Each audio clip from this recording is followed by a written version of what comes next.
welcome back after a short break. Now we are with Sami Laiho from Adminas, and Sami will say something about security threat landscape and say about the past, and also provide for us some prediction. Please put in the chat the question that you have to the Sami, and at the end we will have very short Q&A session. Sami, the floor is yours. Please make a show. All right, thank you.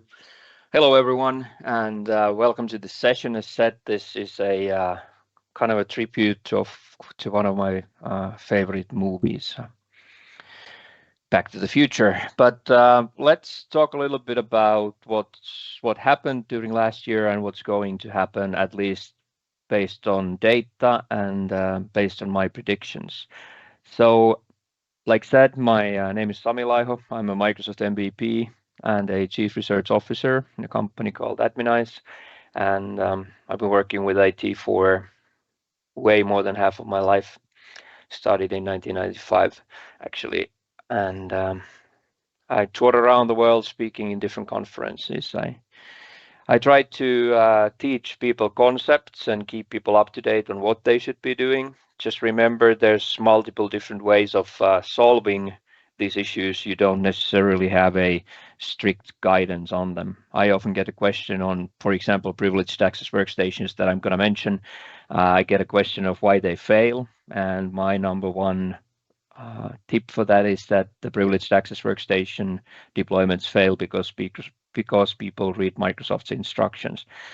Their instructions are built for a certain case, and not every customer is the same. So I've been teaching IT for past 20 years, got all sorts of certifications. I'm not going to list them, and I actually have a little bit of trouble of listing them. So I actually devised a way of getting this in my CV, which just says that I actually have 1.2 kilos of certificates. So I just weigh them, and it's just way easier. Anyway, if you want to reach me, Twitter is the most active channel. Apparently, although people were speculating, Twitter did not die. Or if you're on LinkedIn, just find me on LinkedIn and we can connect over there.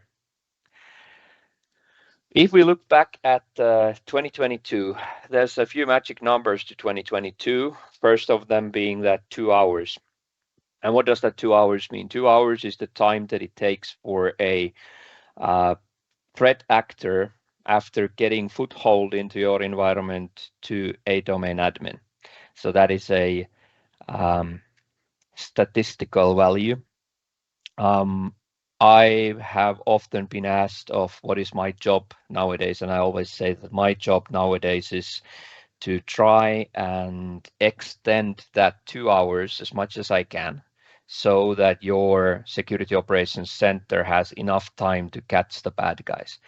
We're not anymore trying to say that we keep attackers out.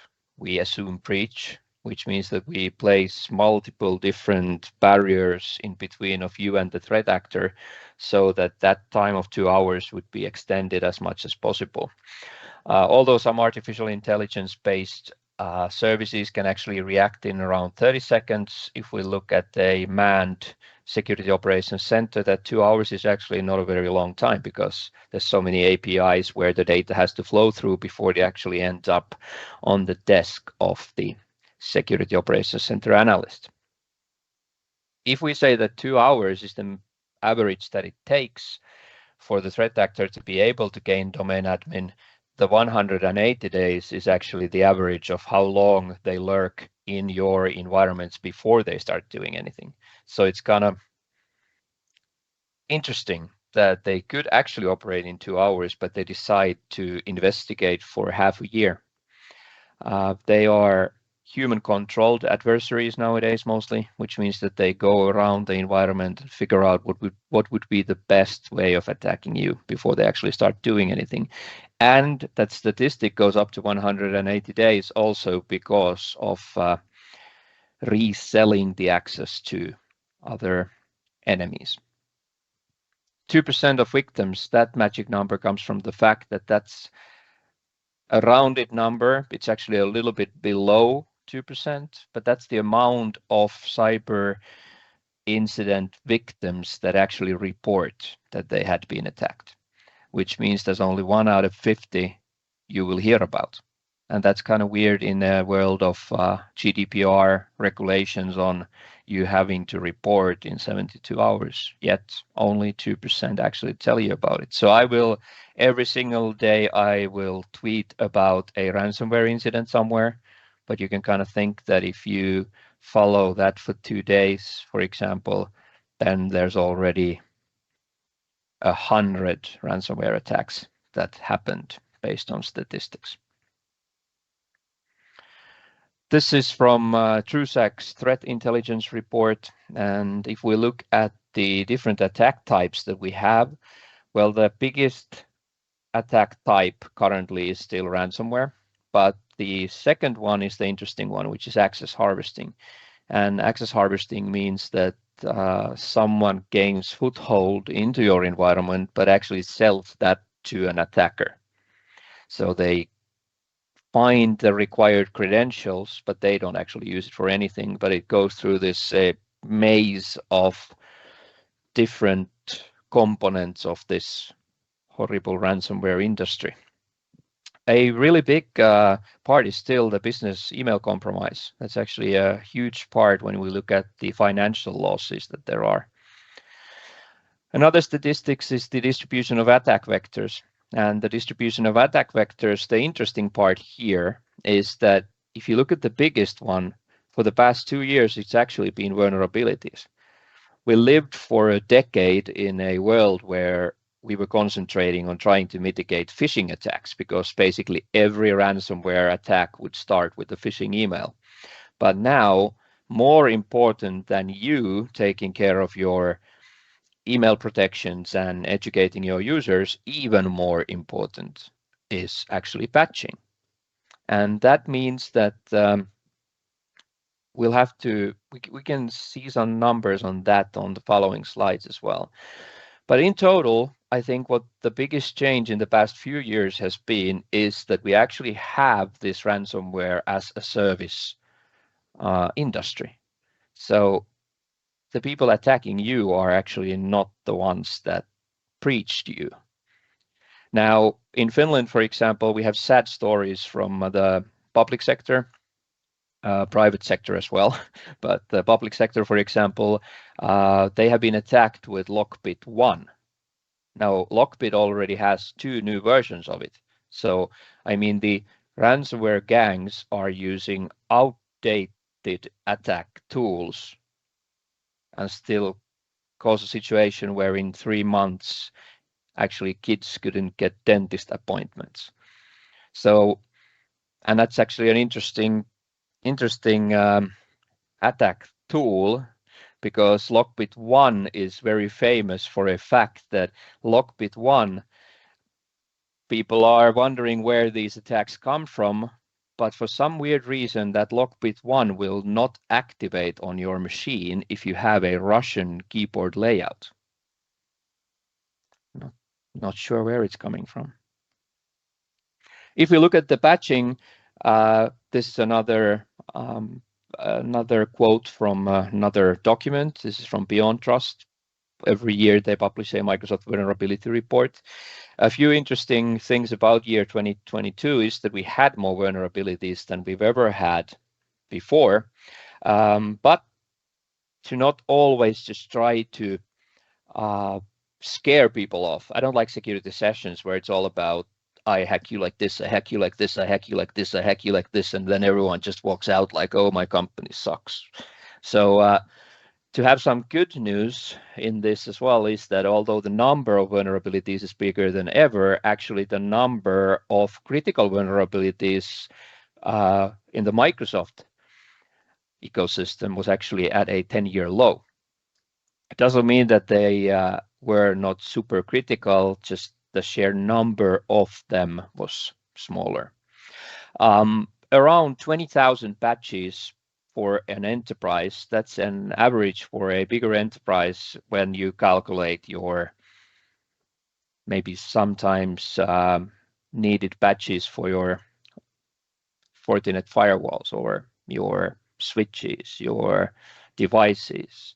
The biggest attack or biggest publicly announced attack on a private company in Finland, which was against Uponor, a big global company. They were actually attacked from a camera system.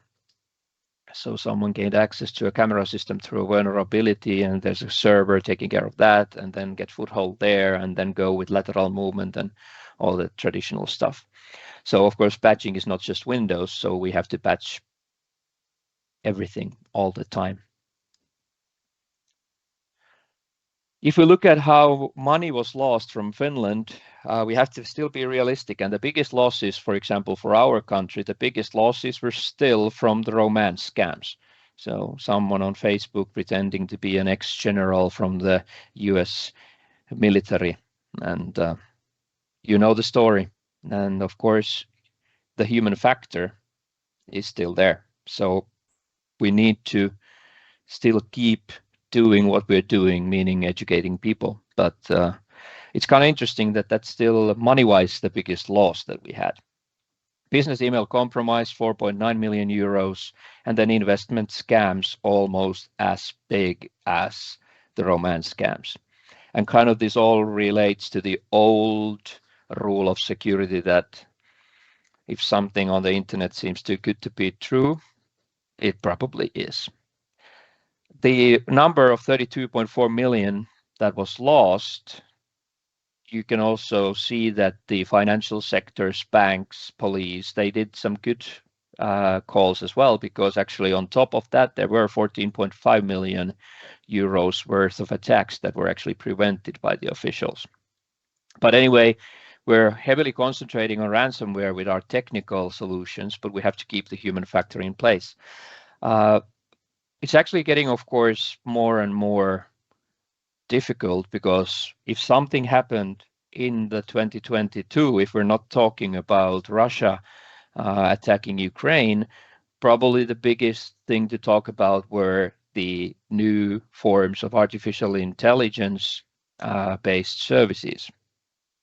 I'm going to show you a short video, and I hope that you in the security industry actually recognize this person on the right side, and that's actually a Finnish cybersecurity, I would say, superstar, which is okay. So that won't play on this. That's a nice surprise. I actually thought it would. You can go and search for Mikko then, because apparently that does not show up here, as you can only see a blank screen. Sorry for that. But the artificial intelligence, Mikko just posted this on Twitter. So if you go and just search for Mikko Hyppönen, it's actually super easy, at Mikko, the very short name. You can see how a personal computer level graphics adapter can actually make a talking head out of a person that I, for example, trust more than anyone else. Well, except for my wife, of course. The war, of course, changed things as well. And one thing that we see now, which didn't happen before the war as much, is that we have the introduction of a new kind of a ransomware. So first of all, we have a lot of wipers. So instead of encrypting data, we have a huge amount of malicious actors that actually only concentrate on destroying data. That's not only me. I mean, there was a wiper, very, very commonly known, was the one that when Ukraine was attacked and people tried to flee Ukraine, people couldn't get through the border because the border control systems were actually wiped. And that's an attack that is basically a weapon in a military. But the wipers also now are used in a form of ransomware attack. And one problem, if you follow the industry, is that when we encrypt your data, that's not we, it's a very bad thing to say here, self-crimination. I mean, someone goes and encrypts your data, there's always the possibility that we have a talented developer, an analyst that can actually decipher that. So we built universal tools that try to open that data that was encrypted, different universal decryption tools. Well, if you don't encrypt, then there's no way of trying to decrypt it, which means that what they do now is more like a backup as a service for you. So they will just slowly transfer the data out of your systems, and then they will just wipe the data. Now, that doesn't give the possibility of trying to decipher anything. But on the other hand, a well-monitored, well-established SOC environment should see this relatively easy because there's huge amounts of data that needs to be transferred outside from your company network to somewhere else. So maybe a little bit easier to catch, or actually, I mean, maybe a little bit easier to see that transfer happening. But on the other hand, impossible to decrypt.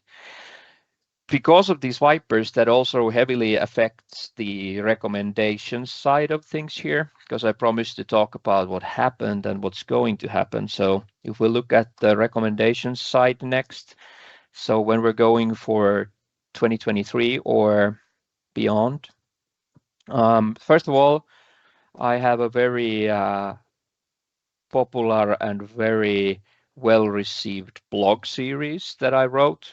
I wrote a instruction set for Windows environments inside of Ukraine so that we could, or also Finland as well. We have 1,300 kilometers of border with Russia. We just since yesterday had the last needed call from Turkey to accept us into NATO. So we're also a NATO border, and we have more border with Russia than the whole European Union combined. So, of course, to protect ourselves as well. So first I published all the instructions in Ukrainian, and then I got it translated into Finnish. Finnish is an easy language. We learned it at like 3 years old, so you can read the Finnish version if you don't understand the other one. To be fair, there's an English version as well. But I think it's a very good do this now. I was part of a task force that was protecting Finnish companies that were fleeing Russia, and they had to leave their environments there. And I was responsible for basically booby trapping the environments and destroying the data that was staying in the Russian side. And when we do projects like this, we're talking about a 72-hour time frame of doing domain splits, of destroying environments. When we're protecting a already established environment that we want to keep, we still have a matter of a few days to get this in place. So I could, of course, draw you a plan for the next following 18 months of what you need to do. But when we're looking at a wartime, then it's different, because now we actually have to establish things in a matter of days instead of matter of months or years. So this is a fast gain document. Do this now and you get a lot of protection instantly. Not that much to do with licenses, a lot more to do with different concepts that you need to establish. The most important thing, if I would have to take one thing out of the whole presentation of what you need to do to sleep better and to be able to establish the things that we're going to talk after this, would be that you have to completely separate these 3 tiers from each other. Everyone's talking about directory tiering, whether it's Active Directory tiering or Azure AD tiering, but way more important tiering happens below that. And this means that the top level is your Active Directory or whatever what kind of a directory you're using. The second one is the fabric, which means the virtualization layer. The Finnish environments that were attacked, the analysts spent time in decrypting the virtual machines that had been encrypted completely, spent a lot of time there and actually got them decrypted, but then the virtual machines were decrypted from the inside as well. So that's a very common attack vector now, is to attack your VMware or attack your Hyper-V, Xen, whatever you're using for virtualization. You have to separate that from the traditional domain infrastructure, and then you have to separate backups from both of these. if you have a situation where a domain admin can control or manage your VMware, or you have a situation where a domain admin can destroy your backups, you're screwed. So that's your most important thing to do, is you make sure that you have network level separation for backups, fabric, and the actual domain. You also have different user accounts for everything. And then you have privileged access workstations that are used for managing the different tiers, not managing from a single privileged access workstation, but having a separate one for these different tiers. It might sound cumbersome, but that will give you the benefit of sleeping your nights well. You can restore. The next slide has things that I recommend for everyone, but to put those in place, you really need some sleep as well. So this will give you the benefit of being able to sleep well. You need to have immutable backups. It's hard to believe. There's two things that came back in 2022. I had the first customers that went back from the cloud to on-prem. They no more had a way of proving that it would be more beneficial of keeping things in the cloud, but they actually went back on-prem.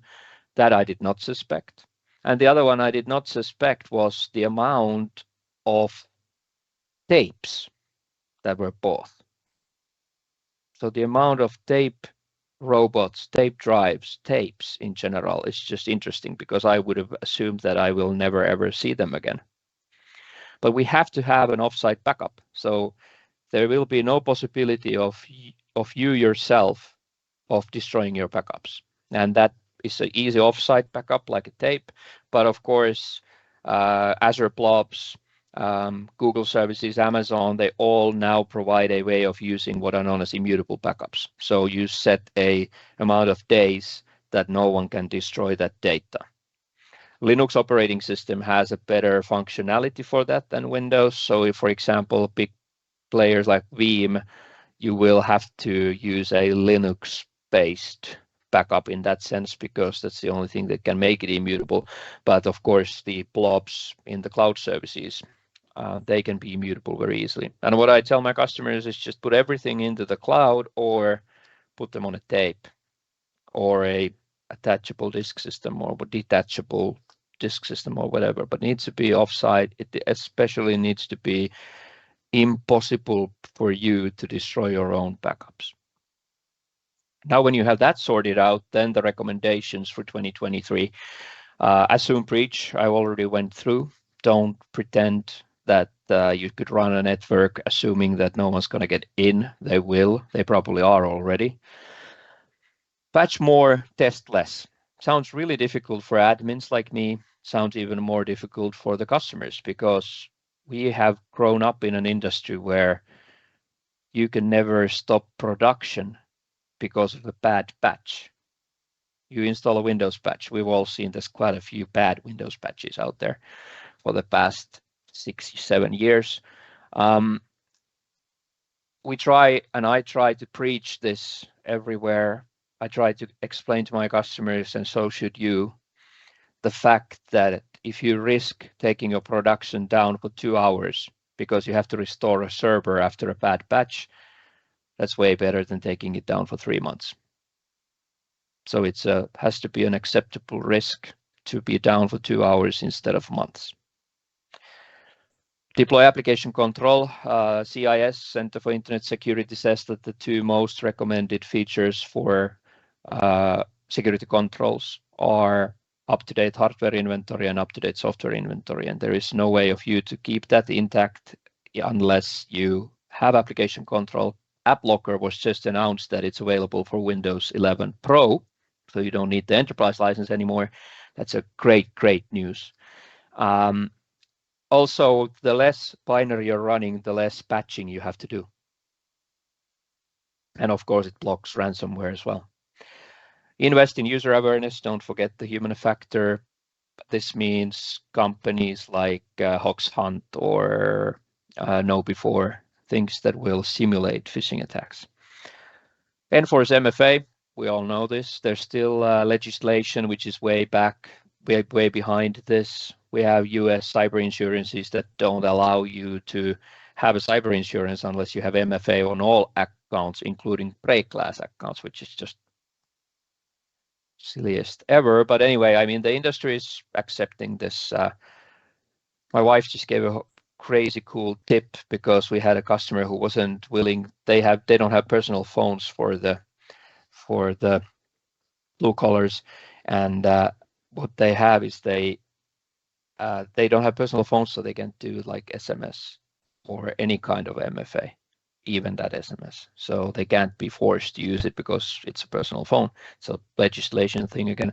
So they don't want to pay for YubiKeys because they're like 70 euros each. Now they actually bought tens and tens of the cheapest Nokia phones, which are well built by HMC, but branded Nokia, and they are like 20 bucks per phone, and gave them to all of them. Windows still can't be secure without removing admin rights, so that's the main thing you have to do. Yesterday I did it in Finnish, and I will do it in English in the matter of next few weeks. I made actually a session about how to get rid of admin rights for your kids, and I actually have this T-shirt which says "Admin rights are not human rights."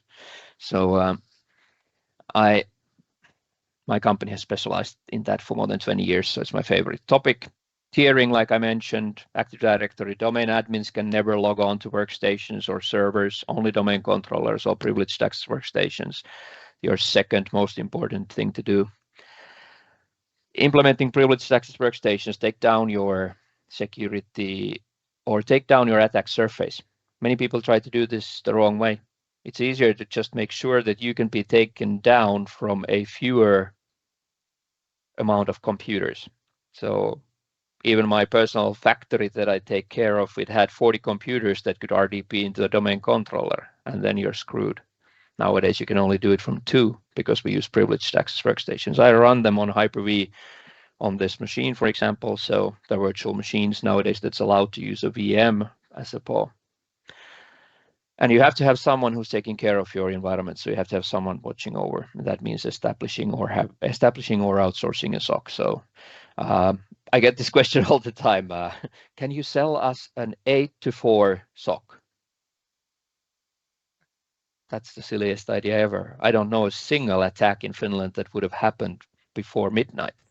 So just a 24-hour SOC. To end this,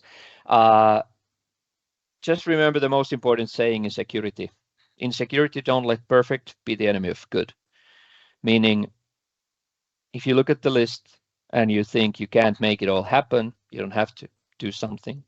It's always better to get 99% because you will never honestly get 100%. But we have this industry full of people who will shoot down perfectly great ideas because there's a potential hole somewhere. So just start doing things. First, make sure your backups and fabric are safe, then tier your Active Directory, and then start doing the rest of the list. If you need to reach me, I'm at your service for anything. There's also a free link for the attendees for my trainings on the dojo. But with this, I am going to open it up. If we have a few minutes for some questions or a question, I'm all ears. Okay, thank you, Sami. Thank you very much for your presentation. I will look on the chat if we have any question. I don't see, so this is the last chance to put your question in the chat, and I will remind you that you can rate this presentation using stars as a mark under this video player. There is also today, during the whole day, IT job fairs where you can meet with employers and check their offers. And I see the question, will DFIR be more and more important in the future? Absolutely. You should focus on having a partner that has dedicated people for diagnosing and going through the attack that just happened. So yes, we need to have people that are dedicated for this. You have to have a partner. You have a single phone where you call in. It's way more demanding than you would ever think. I spent 6 months working for a company with the biggest IR in Europe, or the dedicated IR, and I learned one thing which is amazing, is that you have to have a psychologist with you when you go on site, because these are so demanding for people. They will first stay up for 40 hours, 48 hours, 72 hours. The first thing we have to tell the customer is you go to home and sleep now, so that you can actually operate. It's a very, very big mental hit when you get into a situation like this.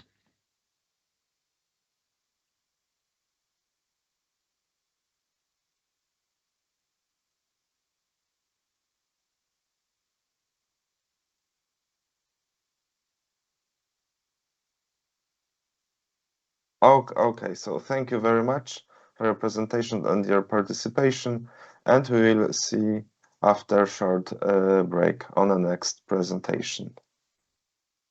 Thanks, everyone.